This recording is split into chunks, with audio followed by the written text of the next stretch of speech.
By 1969, Ford had a lot of different models on offer. Custom Series, which was broken down into the 6-cylinder and V8 series, Custom 500, Galaxy 500, Galaxy 500 XL, LTD, Fairlane, Fairlane Torino, Falcon, Maverick, Mustang, Thunderbird, Ranchero, which was their car-based truck. It bridged the gap between car and truck. Ford also offered half-ton all the way up to the big commercial.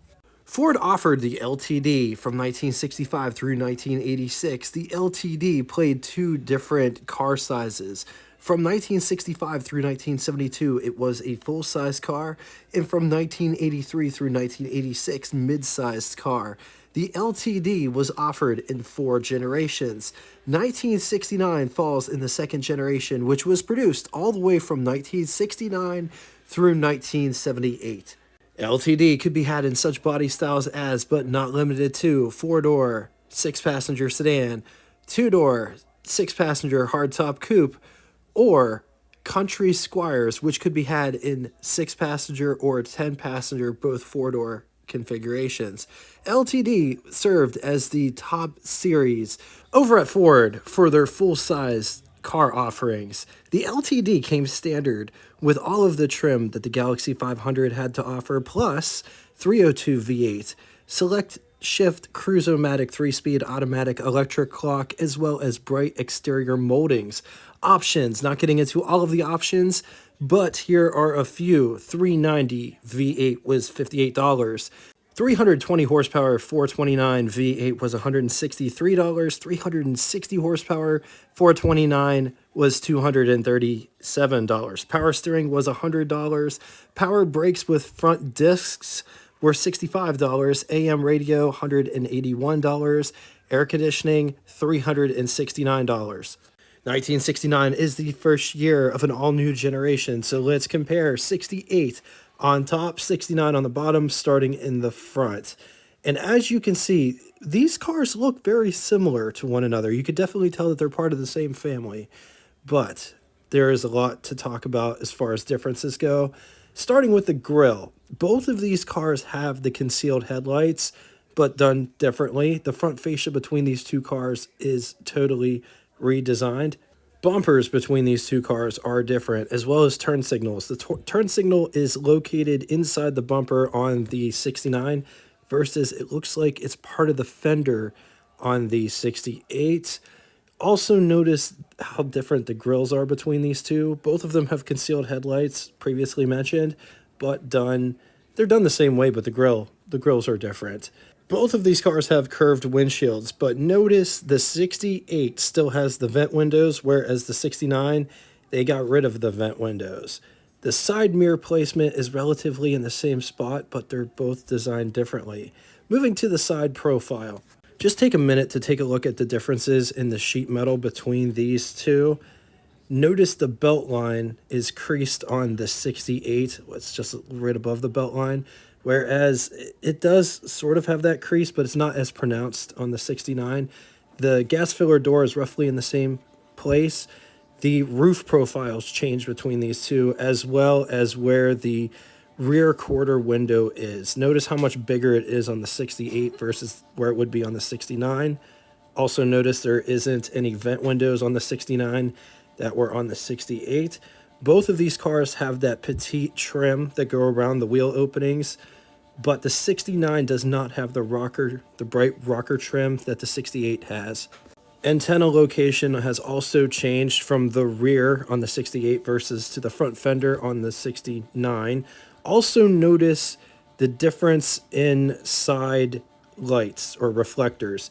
The 68 doesn't really have that big of reflectors as you would normally see on 68 cars because of government regulations, but they are bigger on the 69. Moving to the rear quarter section, just look at the roof profiles between these two, as well as back glass situation. It looks like the back glass on the 69 is bigger than the back glass on the 68. Drawing your attention to the side markers, the pictures didn't really do it justice on the side profile, but the side markers in the rear on the 68 look more massive than the ones on the 69. Brake lights go from huge on the 68 to just a square on the 69. Take a look at the back grills, how different they are between these two. Back bumpers are also different.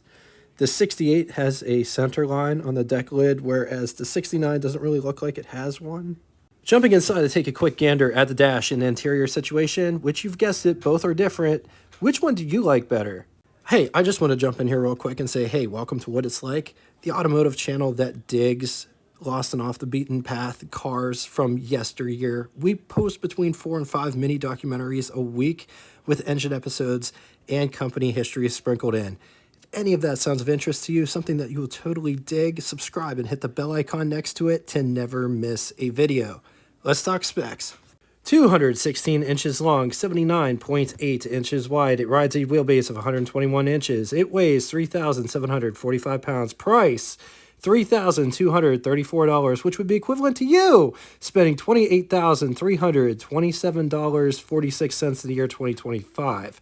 Total 1969 Ford was 1,743,442 units, of which total LTD was 417,677 units, and of that number, 111,565 for two-door hardtop variety.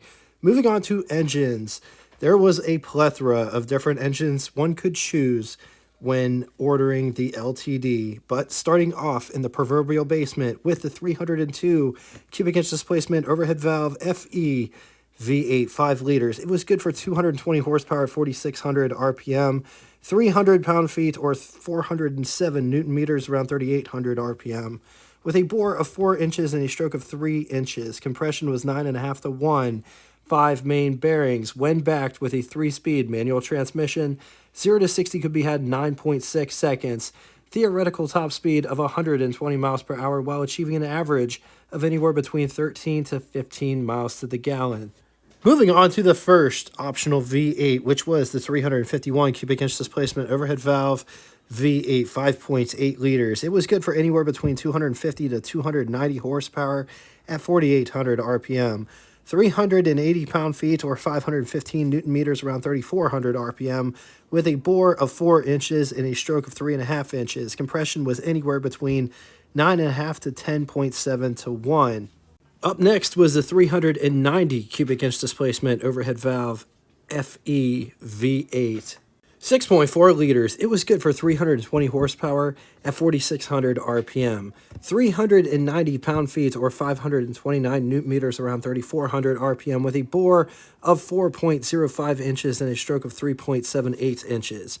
Moving on to the biggest and baddest engine on offer, which was the 429 cubic inch displacement overhead valve V8 7 liters. It was good for 320 horsepower with a 2-barrel carburetor, or 360 horsepower with a 4-barrel carburetor at 4,500 RPM, bore of 4.36 inches and a stroke of 3.59 inches. I found this 1969 Ford LTD at Classic Auto Mall out in Morgantown, Pennsylvania, where they got this car and over 750 cars currently for sale when recording this episode. And get this, anybody can go peruse their inventory, whether that be online or in person. And it's definitely worth going in person because every day there is like an indoor car show day where there's something for everybody to see. And all of it is for sale. For hours of operation, directions, and to get the full scoop on this very car, be sure to click the link below after the show. Also, one more thing before we tour this car. If you're thinking about selling your special car, maybe you just don't have the right market. Maybe you live in a place where you just can't put your car out at the end of the driveway and get the best money for it. Consider consigning it at Classic Auto Mall. They take all of the headache away from selling cars because both you and I know selling cars can be a colossal pain in the butt. Waiting for people to show up. They don't show up on the day that they're supposed to come. People think that they're Richard Rawlings and they cut your number right in half the moment they get there. You don't have to deal with any of that stuff. So if you're interested in selling your car through Classic Auto Mall, I'm going to link all of that in the description below. Be sure to check it out after this show and also tell them Jay from What It's Like told you about it. Let's talk styling. Man, just look at how clean this front end looks without the headlights because they're concealed behind these doors. But Just look at these bumpers. You got the turn signal indicators recessed inside the bumper. No overriders in our bumperettes. Very clean bumper profile.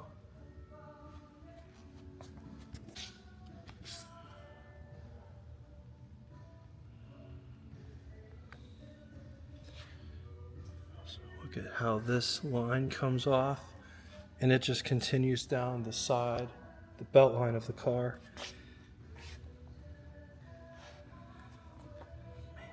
$351. Also check out that line. Wheel openings are capped off with bright.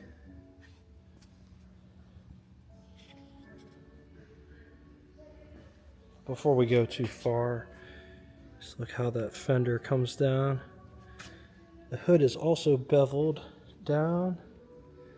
LTD in the center with center line, and this part here protrudes upward.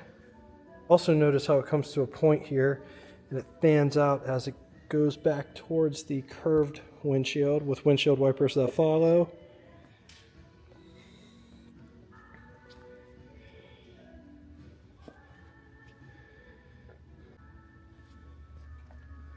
It's riding on aftermarket mag wheels.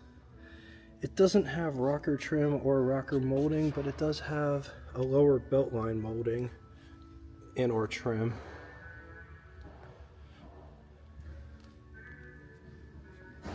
Stainless around the windshield. It does have drip rails which start right here and they run the cabin of the car. Antenna is placed right here on the front fender. Mirror is mounted to the door.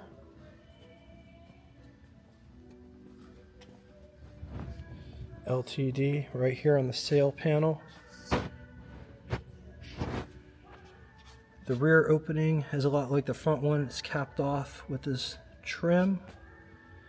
Gasoline filler is on the driver's side.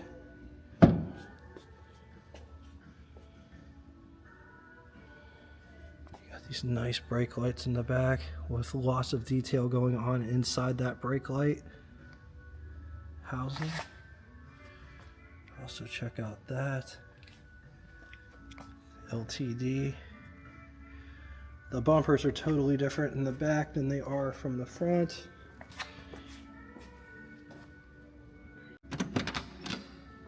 This door feels substantial. Got the door lock. It feels like a vinyl material on the door panel itself. Faux wood accents. Armrest as well as door handle to pull the door shut. Door handle to get out. This would have been the joystick controller switch for the side mirror. It does have a crank for the window. Coming down inside the pedal box down here, you have the high beam switch on the floor, parking brake, brake pedal, gas pedal. Just take a gander at this interior.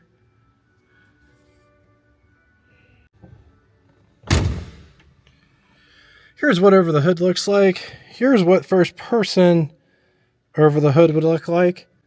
Up above, there are sun visors. They look like this. Rear view mirror and center with daytime, nighttime feature. Another sun visor over here for the passenger. They have the cutout for the rear view mirror, so you could put these in the, not interfere with the rear view mirror. Take a gander at this dashboard. Look at how that is designed. Like, there's no dashboard in front of the passenger, which is very interesting. The glove box is way up here, and it's like mail slot style. So the camera, the camera doesn't even fit in the hole. That's insane. It's like, it's almost like a tucker in ways, because there's like a crash area. Like, there's so much space. Like, look at all that space. Coming to the under the hood section, there's hood release. There's probably a second catch somewhere. Nope, just one single catch. So we got the 12-volt battery there.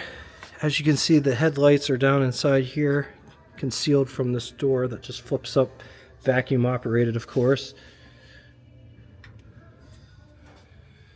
Got two horns that are just kind of chilling over here. Got a power steering pump right there. It's a 2-belt system. The crankshaft runs the power steering pump as well as fan water pump combo. Then the other belt runs the fan water pump combo and the alternator. Got the distributor in the front. Nice 351 V8 as advertised on the side of the car.